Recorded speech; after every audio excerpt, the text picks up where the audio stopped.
आदिवासियों को क्यों उजाड़ा जा रहा है, आपको क्या लगता है? तो उनके तो संबोधन में भी जय जोहार रहता है। अपनी परंपराओं को फॉलो करते हो, जगह तो खाली करनी पड़ेगी। आपके कलेक्टरों ने यही तो सरकारों का कोई कानून आपके ऊपर लागू नहीं होता। आदिवासी महिला को राष्ट्रपति क्यों बनाया गया?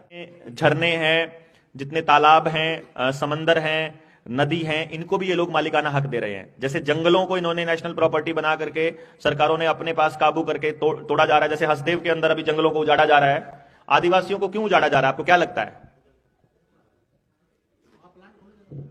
आपको लग रहा है प्लांट खुलेगा, आपको लग रहा है कोयला मिलेगा, आपको लग रहा है कि प्राइवेटाइजेशन का दौर है, आपको लगता है कंपनियां करेंगे। लेकिन असली खेल यह है कि जो व्यक्ति अपनी मूल जगह पर रहता है उसके ऊपर कोई कानून लागू नहीं होता है। असली खेल यह है। यानी अगर आप अपने गांव में रहते हो, अगर आप अपने गांव में रहते हो, अपनी परंपराओं को फॉलो करते हो, अपनी पारंपरिक वेशभूषा धोती और कुर्ता और पगड़ी पहनते हो जो आपकी पारंपरिक है, तो सरकारों का कोई कानून आपके ऊपर लागू नहीं होता है। हमारा देश कबीलों का ही देश था।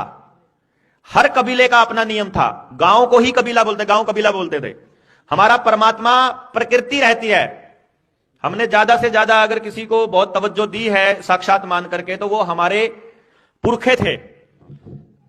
अपने ही परिवार में हमारा कोई पूर्वज जिसने अपना जीवन समाज को दिया, या जो आगे जिसका वंश बेल नहीं बढ़ी, उसको हमने अपना इष्ट रूप में अपने खेत में स्थापित किया हम लोगों ने। और गांव ने अपना देवता माना दादा खेड़े को।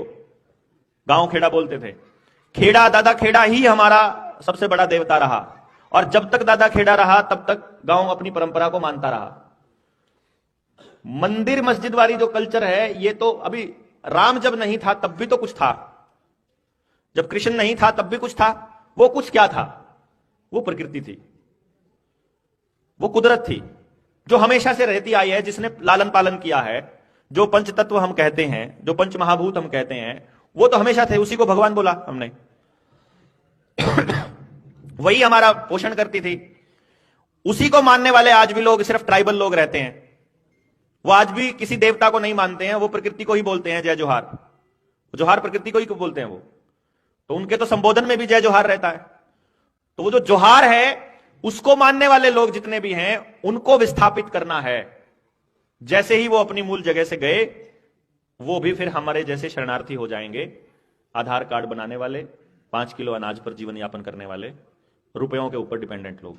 आज वो रुपयों पर डिपेंडेंट नहीं है।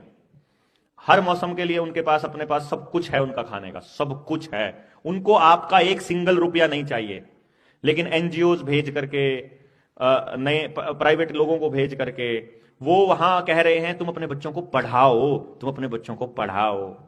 क्योंकि आपका बच्चा पढ़ेगा तो कलेक्टर बनेगा, कलेक्टर बनेगा तो आपकी भाषा में समझाएगा, सरकार का आदेश है मानना पड़ेगा, जगह तो खाली करनी पड़ेगी। आपके कलेक्टरों ने यही तो किया है ना।